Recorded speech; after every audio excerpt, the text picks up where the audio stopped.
All right. And then, like YouTube videos, it's got the little thumbnail at the beginning. So maybe like a high five for the thumbnail or something like that. Right. Hold it for the camera.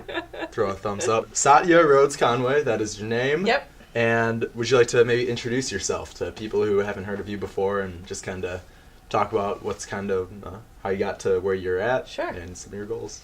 Sure. So I moved to Madison almost 20 years ago now. I came for an internship. Cool. Right out of grad school, and basically fell in love with the city. Didn't want to move back to the LA area. Yeah. Talked my way into a job. So pro tip, you can do that. Good to know. And I eventually got a job here at UW. Awesome. So I work up in the social science building, and I run the Mayor's Innovation Project, which is a national learning network for mayors and their staff. So basically every day I work with cities around the country, helping to solve their problems, answering their questions, digging into different types of city policy. Live over on the east side with my partner and our dog and our 3 cats. I served for 6 years on the city council representing the area sort of from East High up to Warner Park. And I'm currently on the Food Policy Council here in Madison, and I just wrapped up a term chairing the Oscar Mayer Strategic Assessment Committee, which is looking at the former Oscar Mayer site. Most people know that like for the past 100 years we had an Oscar Mayer facility here, and they just closed it down not too long ago. Mm-hmm. So we're looking at redevelopment of that site. Gotcha. So that's a little bit about me. I have a degree in biology and a master's in ecology. Cool. Grew up in upstate New York. And yeah, I moved to, when I got the job on campus, I didn't know I was going to become a hardcore Badger, but I didn't go to school here, but I've definitely passionate, adopted the about whole the UW thing. Yeah. Sweet. Our thing is basketball. So you ever go to some of the games? Oh yeah, for sure. Yeah, we like to go to the women's games because there's not as many people there. But man, if you can get a ticket to the men's team, there was that. You probably don't remember, but there was a really good run for a while there. We were pretty excited. Yeah, I think the good run was right before I got here, and then everything went downhill. Yeah, rebuilding. Rebuilding. Yep. Rebuilding year. Yeah, we've been known to go to a few hockey games too. So. Cool. Nice. Yeah. Awesome. What do you think makes you stand out as a mayoral candidate compared, or maybe not compared to others, but just in general? What makes you stand out as special and different than the rest? There's a few things, and one is my experience. So I've got a mix of experience both here in Madison, inside City Hall, having been on the City Council. I know how things work. Yeah. But I also have, for the past 13 years, been working with cities all over the country. So I know what folks are trying, what's working, what's not working, and what we can learn from here in Madison. And nobody else on the ballot has that depth of experience in city policy. Another thing that sets me apart is my leadership style. So I have a very collaborative leadership style. I lead a team now running this project, and we work very closely together. It's never just me saying this is the way it's going to be. Yeah. It's always, how are we going to do this together? What is everybody's opinion? And then, when a call needs to be made, I'll make it. But I want the folks that are engaged in the work to have a voice in that work. Right now, there's not a great relationship between the mayor's office and the city council. Okay. And not a great relationship between the mayors, or the city and the county. And I think that the challenges that Madison is facing, things like our affordable housing crisis, dealing with our transportation system, racial disparities, and being prepared for climate change, all of these are regional issues. Right, so we have to be cooperating. We have to collaborate between mayor and council, between city and county, between city and school district, between city and UW, right? And so that's what I do. That's the kind of leader that I am. And then the last thing I'll say is that I'm not running because I want a title or to sit in an office. I'm running because there's a set of things that I want to get done that Madison needs. And I think that I have the political courage to really tackle those issues, because I'm not thinking about what the next election is. I'm thinking about what's right for the city. Something that's very important to you is keeping housing costs low, and basically I would like to hear a little bit more about your plans with like making it affordable to live here in Madison. Yeah. With, you know, it being pretty pricey compared to the rest of Wisconsin, and, you know, making eviction policy a little bit more fair. Yeah, that's a great question. Thank you. And I know that this is an issue that hits students in particular. Oh, yeah. It's gotten a lot harder to afford to live in Madison over the past several years, and I really do see it as a crisis. So there's a number of things that the city can do.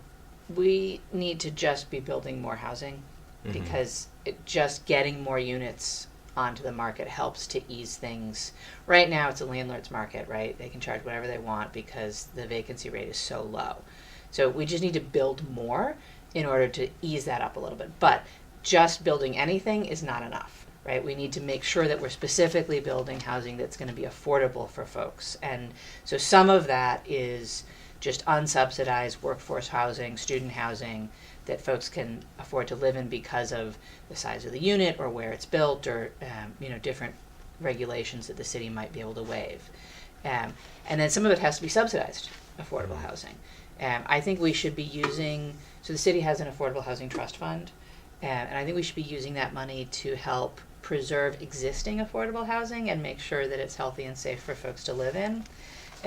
But then also to subsidize affordable housing, and to even think about buying and land banking land, particularly around transit, because that connection between affordable housing and affordable transit is really important. Yeah. And then on like tenants' rights and eviction, unfortunately, under the previous governor, the state took away most of the city's ability to protect tenants. And they preempted us from doing what we should be able to do. So certainly I will fight to get that ability back, but failing that, we'll do everything we can, right? So one thing that the city's doing is looking at eviction prevention through making sure that people have a lawyer when they go to eviction court. And what I hear from the folks who do this work is that, first of all, the landlord always has a lawyer, right? And the tenant almost never does. Really? And yeah, almost never.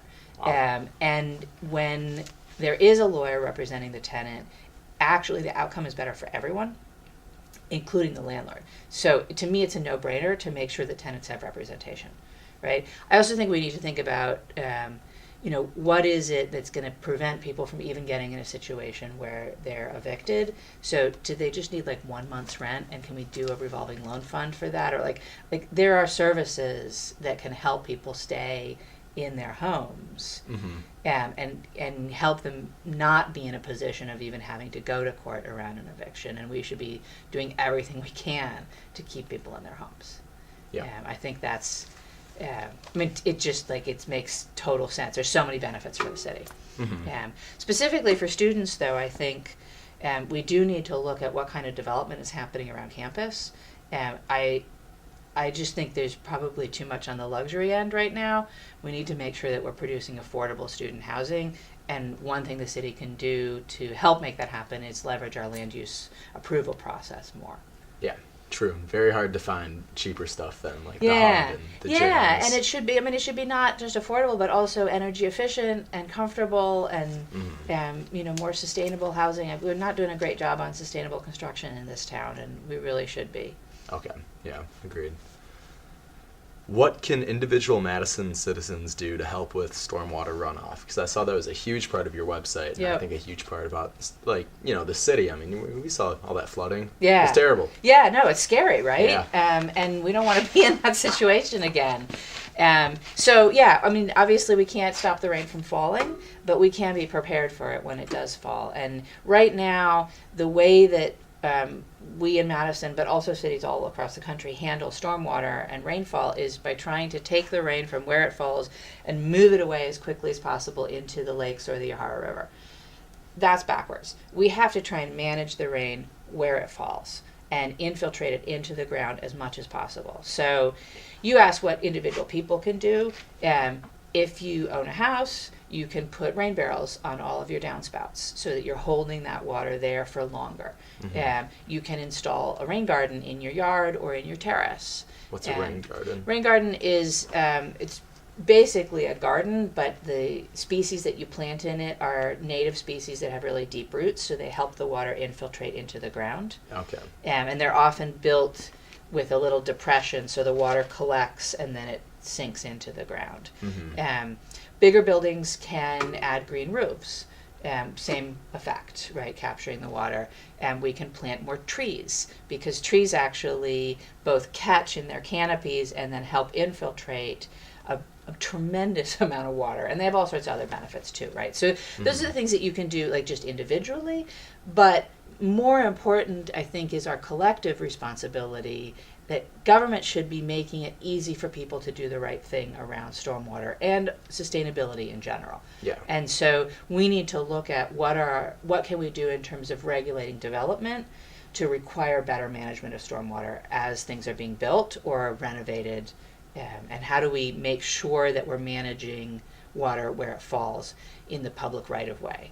Okay. So putting in, again, better street trees, or this is a wonky word, but bioinfiltration facilities. Ooh, it's a big boy. Which you can put into where the curb is, basically. Okay. It's the same idea as a rain garden, just helping the water stay there. Yeah. There's no, like, technology that we have yet where we could, like, move clouds around, like, over the lakes or stuff like that. Okay. No, I mean, there's like some fan. geoengineering stuff about, like, causing it to rain or not, but we don't want to get into that, right? I mean, there's so much we can do on the ground here. Gotcha. Yeah. No giant fans. No giant fans. Okay. Racial equity in every city department and private sectors seems to be a really big issue for you. Yeah. And I'd like to know how you're going to ensure or incentivize that, like, businesses incorporate this kind of equity that you see not happening right now. So, in terms of influencing the private sector, really the city just has the ability to try and partner with folks and to be a leader. So we need to do everything we can within the city and show what's possible, right? Yeah. But then we need to encourage partnerships with the private sector to help them do the right thing. And then we can use the little bit of leverage we have, for example, city contracting, right? So what do we require of people who get a contract from a city? Or what do we require of people who receive TIF funding for development? Right now, we don't. So when people get, like, a community services contract, they have to have a racial equity plan, and we don't require that of people who get TIF money. But the TIF money is, hundreds of thousands of dollars more than the community services contract, so why not, right? Yeah. We should be holding everybody to the same standard there. I'd like to think about how we can set up, I shouldn't even say set up, how we can take advantage of the existing programs that, for example, are doing workforce development and help the private sector connect with them so that they can hire a more diverse community of folks. Those training programs exist, so it's more a matter of bringing everybody to the table and having the conversation than, passing a law or anything. Okay, so it's more sparking conversation and seeing where that goes. Right, it's using the power of the city to lead and convene and encourage. Okay, yeah, sounds good. You want to give some more love to the buses here in Madison. Yes, I do. The people who ride buses. Yes. The bus folk. Yes. The bus people. How can we do that? What's your plan for the bus boys? Let me start with, it's not just love for the folks that rides the bus, because if we get more people riding the bus, that frees up, gets people out of their cars. True. And frees up the streets and the congestion for everybody, right? So there's actually a benefit to building a strong transit system for everyone who uses the roads in Madison, not just for people who ride the bus. So what I think we need to do is build out a bus rapid transit system. And so this is a system where you have larger vehicles that actually look more like rail cars than buses, that come more frequently on a set corridor, that have the ability to change the stoplight so they get signal priority, and a whole number of other things that make them run faster and more efficiently. Because right now, it just takes too long Yeah. To get places. And our system, I mean, I ride the bus every day, and I love it. But our system is set up for people like me who are commuting from a fairly close-in neighborhood to come to either downtown or campus, right? It's not set up for the folks that want to go from even my neighborhood out to, say work at one of the malls or work at American Family or get down to Epic or, it's not set up for that reverse commute. And we need to shift that because that's increasingly more of what's going on in our transportation system.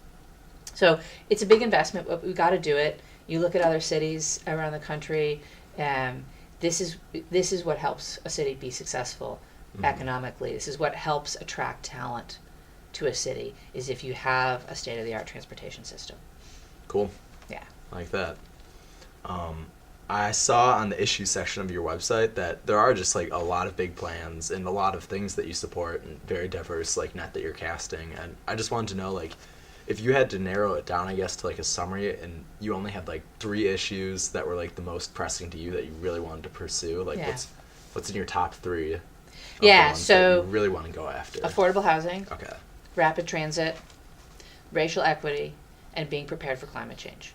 And those are the reason that I picked those 4. I know you said 3, but the reason I picked those 4 is because they are all things that if we don't get them right soon, we're at tipping points, right? We head off in a direction that puts us in a bad trajectory, right? If we don't solve our affordable housing crisis, we end up being a city where teachers and bus drivers and baristas and artists and students can't live. Yeah. I don't want us to be that city, right? If we don't tackle our transportation issues, we end up with, very bad congestion, and everybody's unhappy, and our air quality is worse, and our productivity goes down. Like, I don't want that to happen, right? So I pick these issues because I think that we can tackle them, right? We can solve these problems, but we have to do it now. And that's why I'm running for mayor, is because we're not doing enough on that set of issues. We're not focused enough. We're not prioritizing enough. And I want to work on them. I want to make progress. I want Madison to be the place where everybody has the opportunity to thrive. And I think if we tackle those issues, it will be. Can you hear the thunder? Because it is time for the lightning round. Okay. If you're ready for that. I'm ready. All right, cool. Sometimes the thunder scares people off. They just leave. They don't do the lightning round. I'm glad you're here for it. Bring the lightning round. Sweet. What is your favorite Madison restaurant? Oh my God, how do you pick just one? Okay, don't hate me, all the other places that I love. Umami for the spicy tofu buns. Spicy tofu buns. It's Nice. all about it. Gotta try those still. Which shoe goes on first, the left shoe or the right shoe? I think the left. The left? Yeah. Are you left-handed? No. No? Okay. It's just the way it is. I just thinking about this morning, that was what happened. That's what happened. Yeah. Okay. That makes sense. Is the Mona Lisa a good painting? I mean, define good, right? I think it's good because it has gotten so many people talking about it for so many centuries. Like, you got to give her props for that. So it has some good clout to it. But when Yeah. you say, if you look at it and you didn't know anything about the Mona Lisa, Yeah. would you say this is good? You Would just I stared her hang in it the on my eyes? wall? No. Okay. Sounds good. Not my style. Gloves or mittens? Gloves. Gloves? Okay. Fair enough. More of a mittens guy, but should I think 21st Century Fox, should they make another emoji movie? God, no. God, no? Did you see it? No.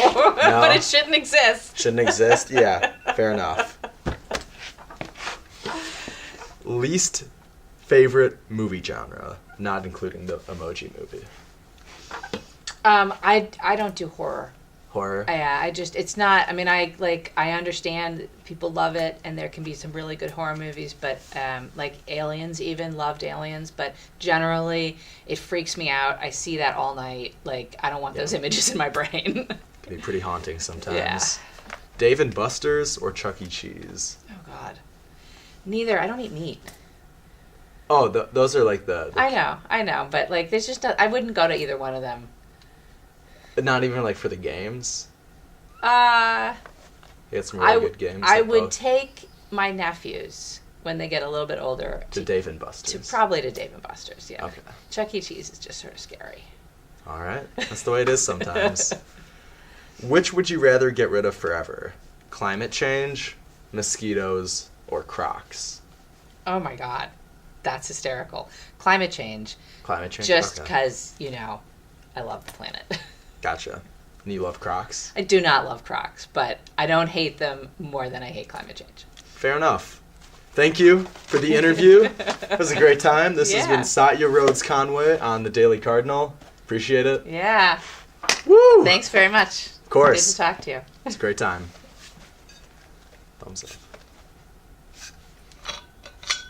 Cool.